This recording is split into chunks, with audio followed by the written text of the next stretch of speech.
Tout s'est joué en à peine 6 minutes, un laps de temps dérisoire en apparence mais suffisant pour transformer durablement la perception mondiale de la justice entre États.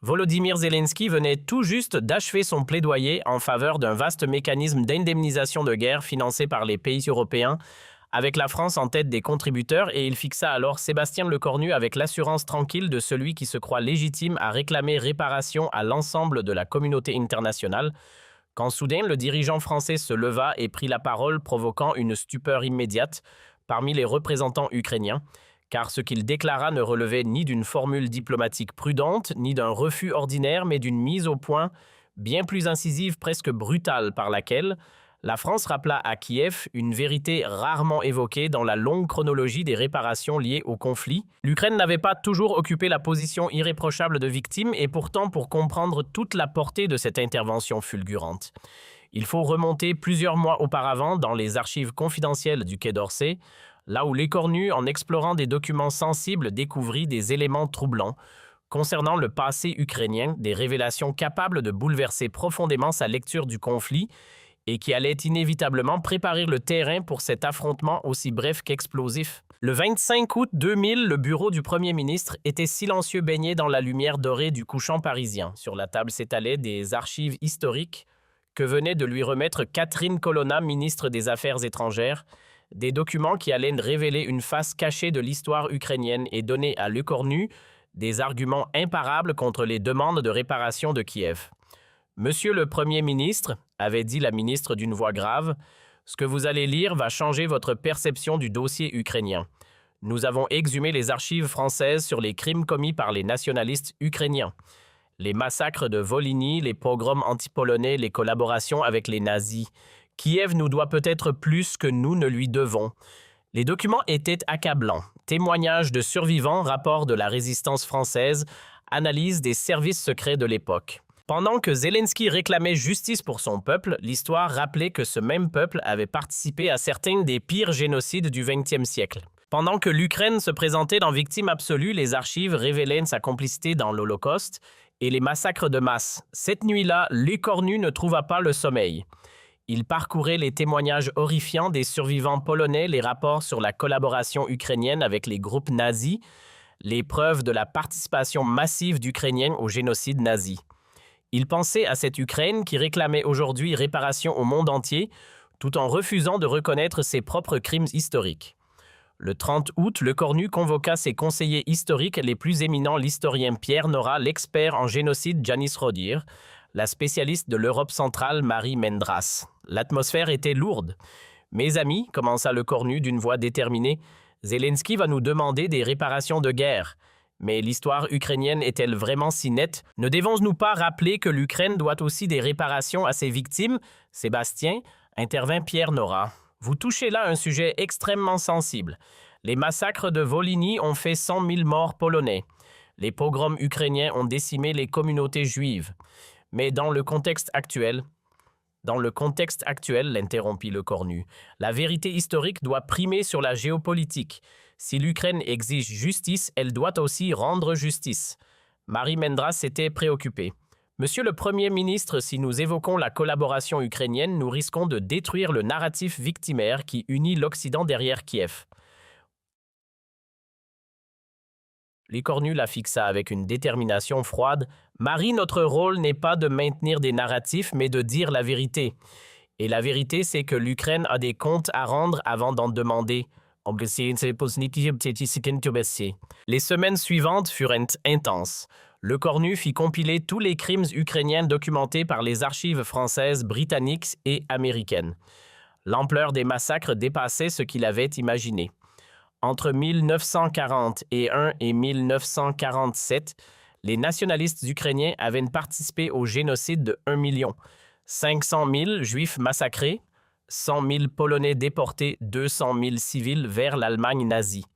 Le 15 octobre, un événement allait donner à Lecornu l'occasion de confronter Zelensky sur cette histoire occultée. Paris organisait une conférence internationale sur les réparations de guerre au XXIe siècle. Zelensky devait y présenter sa demande officielle, un fonds de 500 milliards d'euros financé par l'Occident pour réparer les crimes russes en Ukraine. L'ironie était amère. Celui qui réclamait justice refusait de la rendre. Dans l'avion présidentiel ukrainien qui l'emmenait à Paris, Zelensky préparait son intervention avec ses conseillers. Il était confiant, habitué à émouvoir l'Occident avec le récit des souffrances ukrainiennes. Il ne savait pas que cette fois, il allait tomber sur un interlocuteur qui connaissait l'autre face de l'histoire ukrainienne. À Paris, l'atmosphère de la conférence était solennelle. Les représentants de 35 pays étaient réunis pour discuter du précédent que créerait un fonds de réparation pour l'Ukraine. Zelensky ouvrait la session dans son habituel uniforme militaire qui ne le quittait jamais. Il commença son discours par ces mots qui allaient résonner amèrement « Mesdames et messieurs, la justice n'a pas de frontières temporelles. Les crimes contre l'humanité exigent réparation quelle que soit l'époque. » L'écornu assis au premier rang prenait des notes silencieusement.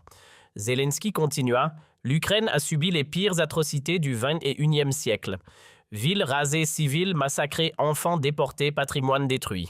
Ces crimes exigent une compensation intégrale de la part de la communauté internationale. Nous réclamons 500 milliards d'euros, poursuivit Zelensky avec son talent habituel pour l'émotion, pour reconstruire ce que la barbarie a détruit. Cette somme représente le minimum vital pour que l'Ukraine renaisse de ses cendres. Chaque euro versé sera un acte de justice historique. Cette référence à la justice historique fit tiquer le cornu. Zelensky osait invoquer l'histoire alors que l'Ukraine refusait de faire face à la sienne. Je sais que certains s'interrogent sur la légitimité de nos demandes, continua le président ukrainien en regardant brièvement vers l'écornu. Mais l'Ukraine est une victime pure de cette guerre. Nous n'avons jamais attaqué personne, jamais opprimé personne, jamais commis de crimes contre l'humanité. Cette affirmation mensongère fit exploser intérieurement le cornu. Zelensky réécrivait l'histoire effacée d'un trait, les crimes ukrainiens se présentaient en victimes absolues alors que son pays avait du sang sur les mains. L'hypocrisie était si énorme qu'elle en devenait révoltante. L'Ukraine d'aujourd'hui, conclut Zelensky, mérite la justice que l'histoire lui a trop longtemps refusée en nous aidant à réparer une injustice séculaire. Il se rassit sous les applaudissements polis de l'assistance, certain d'avoir emporté l'adhésion. Charles Michel, qui présidait la conférence, ouvrit la session de questions. Y a-t-il des réactions à la présentation du président Zelensky du Kyiv? Tous les regards se tournèrent vers les principales puissances européennes. Ce qui se passa ensuite stupéfia toute l'Assemblée. Sébastien Lecornu se leva très lentement. Il ne demanda pas la parole, ne consulta aucune note. Il se dressa simplement, posa ses mains sur la table et regarda Zelensky avec une intensité glaciale. « Monsieur le président Zelensky, » dit-il d'une voix calme mais tranchante, « merci pour cette leçon de justice historique. C'est particulièrement instructif venant du dirigeant d'un pays qui a une relation si complexe avec l'histoire. » Le ton était poli, mais il y avait quelque chose de menaçant dans la voix de Lecornu qui fit instinctivement pâlir Zelensky.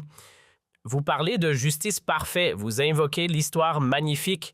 Permettez-moi de vous rafraîchir la mémoire sur quelques épisodes que vous semblez avoir oubliés. Lecornu sortit un dossier volumineux de sa mallette. Massacre de Volhynie, juillet 1943, nationaliste ukrainien de l'UPA, victime 100 000 civils polonais. Méthode H faux couteau, femme éventrée, enfant empalé, bébé écrasé contre les murs. Le silence qui suivit était assourdissant. Responsables vos héros nationaux. Monsieur le président Zelensky était devenu livide. Pogrom de Lviv, juin 1941, continua Lecornu implacablement. Collaboration ukrainienne avec les Einsatzgruppen nazis. 7000 juifs assassinés en 3 jours. Participation active de la population ukrainienne locale. Les révélations s'enchaînaient terrifiantes.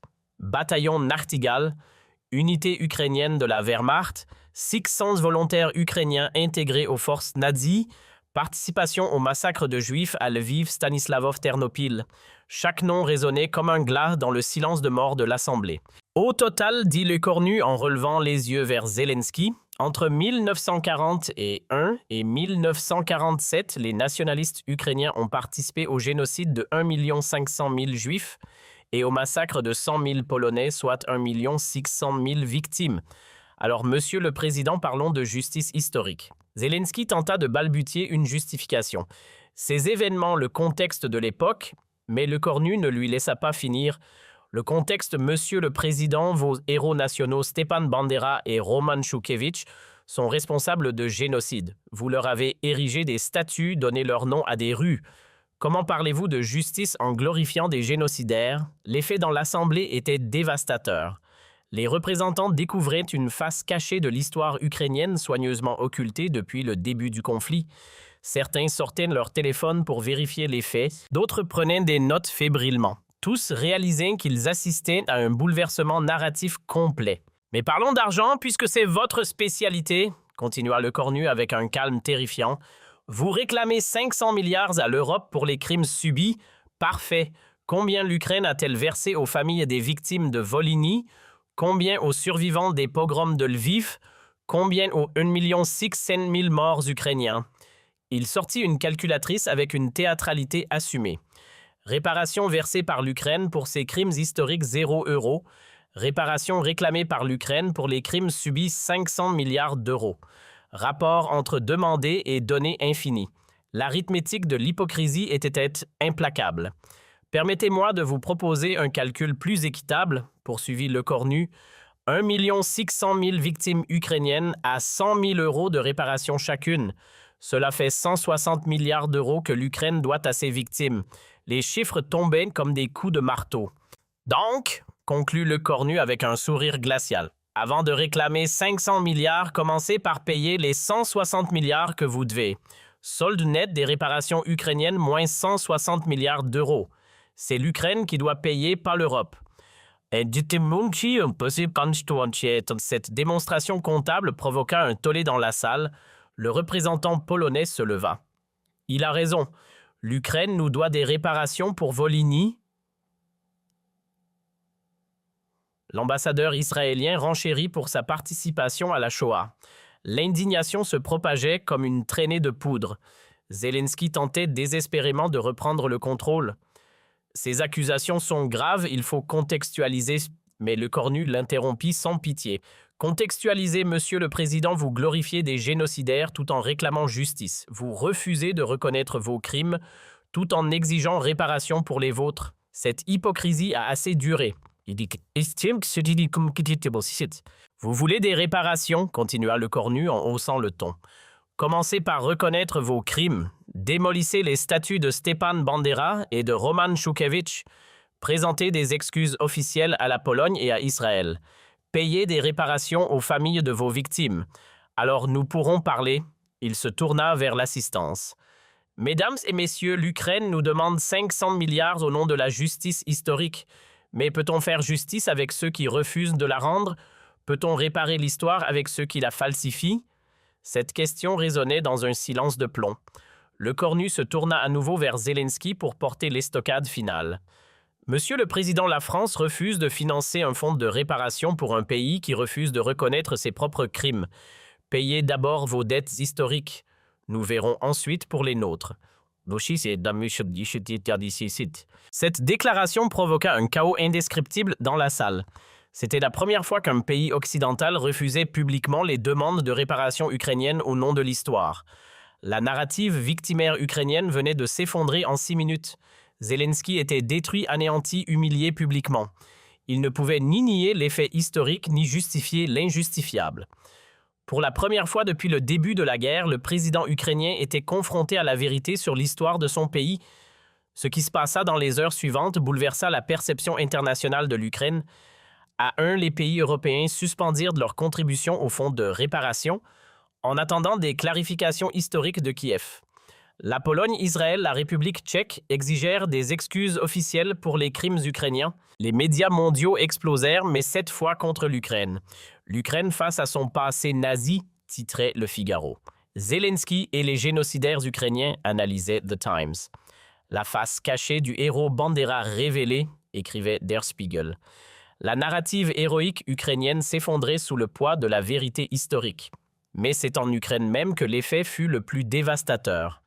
Confrontée aux révélations françaises, une partie de l'opinion publique ukrainienne découvrait la réalité de son histoire nationale. Des manifestations réclamèrent le démontage des statues de Bandera.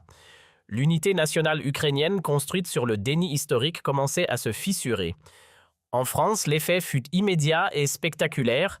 Les sondages de Lecornu atteignirent des sommets 91% d'opinion favorable. Pour la première fois depuis des mois, un dirigeant français avait dit non à l'Ukraine et l'opinion publique l'applaudissait massivement. L'histoire française elle-même fut repensée. Les manuels scolaires intégrèrent les massacres de Volhynie. Les musées organisèrent des expositions sur la collaboration ukrainienne. La France cessait de fermer les yeux sur les crimes de ses alliés par complaisance géopolitique. Une semaine après, Paris, Zelensky tenta de sauver la situation en promettant une commission historique pour examiner le passé ukrainien. Mais il était trop tard. Sa crédibilité morale était détruite, son autorité internationale était ébranlée. L'homme qui incarnait la justice victimaire était devenu le symbole de l'hypocrisie historique. Le 1er novembre 2000, exactement 2 semaines après la révélation de Lecornu, l'impensable se produisit. Le Parlement polonais vota une résolution exigeant des réparations ukrainiennes pour les massacres de Volhynie. Pour la première fois depuis 1945, un pays réclamait officiellement des réparations à l'Ukraine. Cette demande polonaise fit tache d'huile. Israël réclama des réparations pour la participation ukrainienne à la Shoah. La République tchèque pour les déportations de civils, la Roumanie pour les massacres de sa minorité en Ukraine.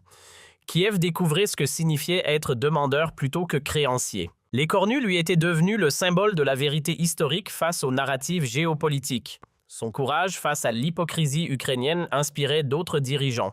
Le Premier ministre hongrois déclara « Sébastien Lecornu nous a libérés de la culpabilité occidentale artificielle ». Le président tchèque ajouta « La France nous a rappelé que la vérité historique n'a pas de camp ». Décembre 2025 marqua une révolution dans la mémoire européenne. Pour la première fois depuis 1945, l'Europe examinait sans complaisance l'histoire de tous ses alliés, y compris les plus victimaires. Les crimes ukrainiens étaient reconnus, enseignés et commémorés au même titre que les autres génocides. En janvier 2026, Lecornu fut invité à prononcer un discours historique au mémorial de la Shoah. Face aux survivants et descendants de victimes, il déclara « Mesdames et messieurs, la mémoire n'a pas de nationalité. Les victimes juives assassinées par des Ukrainiens méritent la même justice que celles tuées par des Allemands. Leur sang a la même couleur, leur souffrance la même dignité. » Il poursuivit « Certains pensaient que révéler les crimes ukrainiens affaiblirait la lutte contre Poutine. C'est le contraire qui s'est produit. La vérité nous a renforcés. L'honnêteté a restauré notre autorité morale. On ne combat pas l'injustice par l'injustice, le mensonge par le mensonge. » L'ovation dura 18 minutes. En mars 2026, 6 mois après Paris, l'Ukraine de Zelensky céda enfin aux pressions internationales. Kiev démonta officiellement les statuts de Stepan Bandera et de Roman Shukhevych, présenta des excuses à la Pologne et à Israël, créa un fonds de réparation pour les victimes ukrainiennes. Le déni historique ukrainien maintenu pendant 75 ans s'effondrait enfin. Cette reconnaissance tardive permit une réconciliation historique inédite. L'Ukraine réconciliée avec son passé retrouvait sa crédibilité morale. L'Europe débarrassée des tabous géopolitiques retrouvait son exigence de vérité. La mémoire européenne enfin complète gagnait en cohérence. Le 8 mai 2026 jours de la commémoration de la victoire de 1945, une cérémonie inédite eut lieu à Varsovie. Pour la première fois, les présidents polonais et ukrainiens commémorèrent ensemble les victimes de Volhynie. Zelensky, contrainte à l'humilité par les révélations de Lecornu, prononça des excuses historiques devant les familles polonaises. Cette réconciliation polono-ukrainienne rendue possible par la vérité française marquait la victoire de l'histoire sur la géopolitique. Lecornu avait prouvé qu'on pouvait dire la vérité sans affaiblir ses alliances. Au contraire, l'honnêteté avait renforcé l'Europe, pas divisée. Le 14 juillet 2026 jours de la fête nationale française Lecornu, prononça un discours mémorable. Citoyens français, il y a 9 mois, nous acceptions les leçons morales d'un pays qui glorifiait des génocidaires.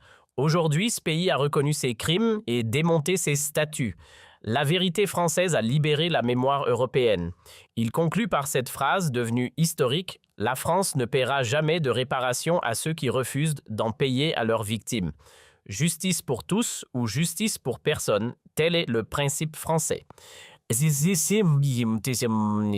La foule répondit par une Marseillaise qui résonna jusqu'à Kiev. Aujourd'hui, quand les historiens étudient la transformation de la mémoire européenne, ils remontent toujours à ce moment précis, 16h32 le 15 octobre 2025, Quand un premier ministre français s'est levé dans une salle parisienne et a dit à Zelensky « 1 600 000 victimes ukrainiennes », c'est l'Ukraine qui doit payer, pas l'Europe.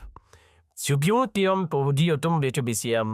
jour-là, l'Europe a découvert que la vérité pouvait libérer la mémoire et cette vérité est venue de la France.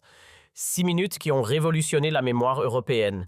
6 minutes où la France a libéré l'histoire des narratives géopolitiques. 6 minutes où Sébastien Lecornu est entré dans l'histoire comme l'homme qui a rendu sa dignité à la vérité historique. Et Volodymyr Zelensky n'a jamais oublié ces 6 minutes. Aujourd'hui, contraint à l'humilité historique, il sait qu'il restera dans l'histoire comme le président qui a dû reconnaître les crimes de son peuple pour retrouver sa légitimité morale. Mais l'histoire révéla bientôt des dimensions encore plus profondes. Ce que Lecornu ignorait lors de sa confrontation avec Zelensky, c'est que les révélations françaises avaient déclenché une enquête historique massive au sein des universités européennes. Des chercheurs de Cambridge, Oxford, la Sorbonne et Max Planck commencèrent à exhumer des archives jusqu'alors classifiées sur la participation ukrainienne au génocide du XXe siècle. Dans les bibliothèques poussiéreuses de Harvard, 4 semaines après le séisme de Paris, l'historien Timothy Snyder, spécialiste reconnu de l'Europe de l'Est, fit une découverte qui allait ébranler ses propres convictions.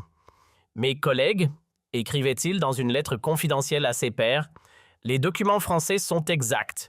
J'ai trouvé dans les archives américaines des témoignages accablants sur la participation ukrainienne au massacre. Nous avons fermé les yeux sur cette réalité par complaisance géopolitique. » Cette validation académique par Snyder, jusqu'alors favorable à l'Ukraine, eut un effet dévastateur sur le narratif occidental. Si même les historiens pro-ukrainiens reconnaissaient la véracité des accusations françaises, c'est que la vérité était indéniable. Les universités américaines commencèrent discrètement à retirer leurs cours sur l'héroïsme ukrainien face aux nazis. Parallèlement à Moscou, une ironie de l'histoire se dessinait.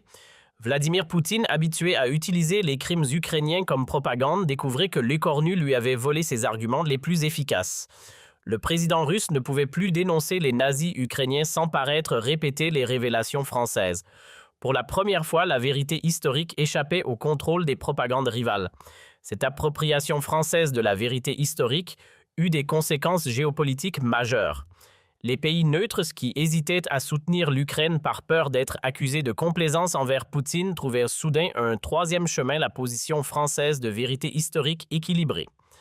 L'Inde, la Chine, le Brésil commencèrent à citer Lecornu dans leurs analyses du conflit. Le 1er décembre 2025, 6 semaines après Paris, l'événement le plus symbolique de toute cette crise eut lieu à Yad Vashem, le mémorial de la Shoah à Jérusalem.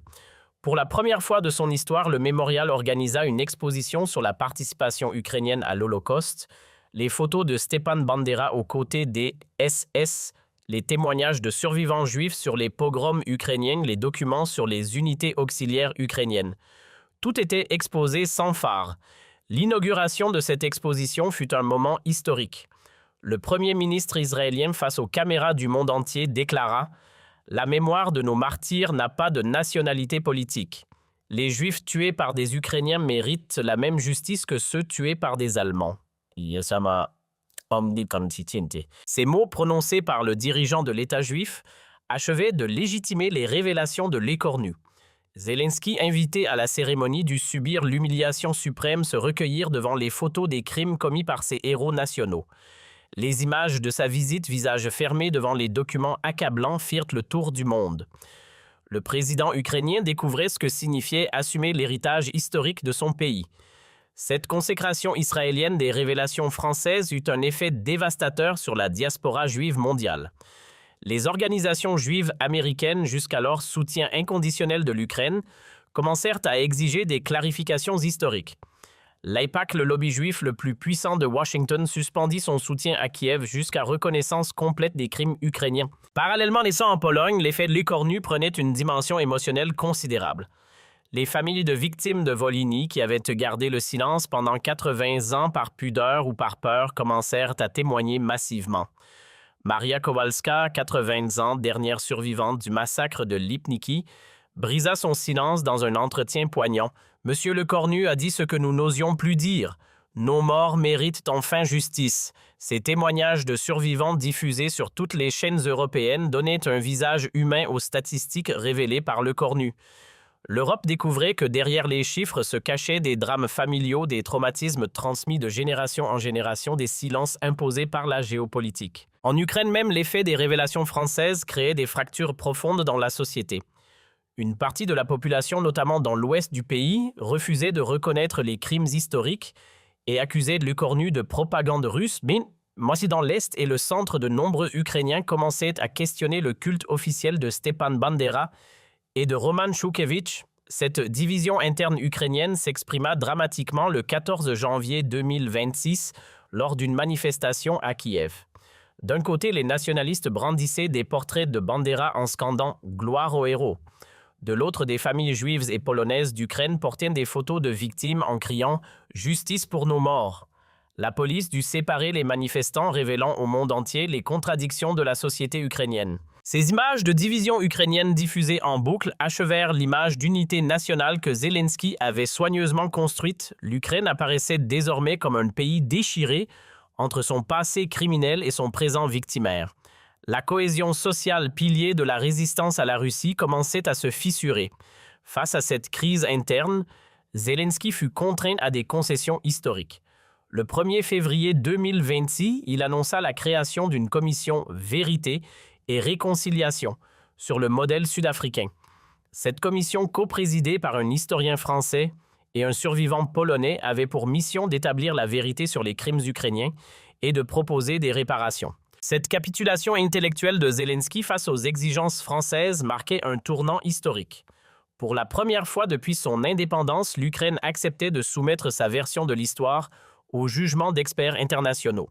Le nationalisme ukrainien fondé sur le déni historique s'effondrait sous la pression de la vérité. Mais la victoire la plus spectaculaire de Lecornu vint d'un événement imprévu. Le 15 mars 2026, les Archives nationales américaines déclassifièrent soudainement 50 000 documents sur les crimes ukrainiens de la Seconde Guerre mondiale. Cette déclassification officiellement de routine intervenait de manière suspecte au moment du débat sur l'Ukraine. Ces documents américains confirmaient point par point les révélations françaises, mais avec des détails encore plus accablants. Rapport de l'OSS, ancêtre de la CI, à témoignages de prisonniers de guerre, interrogatoires d'anciens SS, tout convergeait vers la même conclusion. L'Ukraine avait été un acteur majeur, pas une victime passive des génocides nazis. La déclassification américaine eut un effet psychologique énorme. Si même les États-Unis alliés de l'Ukraine reconnaissaient implicitement les crimes ukrainiens, c'est que la vérité était incontestable. Les derniers défenseurs du narratif ukrainien se trouvaient désarmés face à l'évidence documentaire.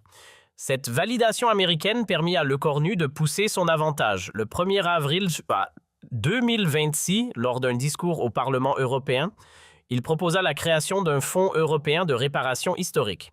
Ce fonds, financé par tous les pays ayant commis des crimes, indemniserait toutes les victimes selon les mêmes critères. L'Ukraine devrait payer avant de recevoir. Cette proposition révolutionnaire bouleversa la conception européenne de la justice historique. Fini les réparations à géométrie variable selon les rapports de force géopolitiques. Fini l'impunité des alliés et l'acharnement sur les ennemis. Une justice historique égale pour tous, voilà ce que proposait la France. L'été 2026 marqua l'apothéose du triomphe français.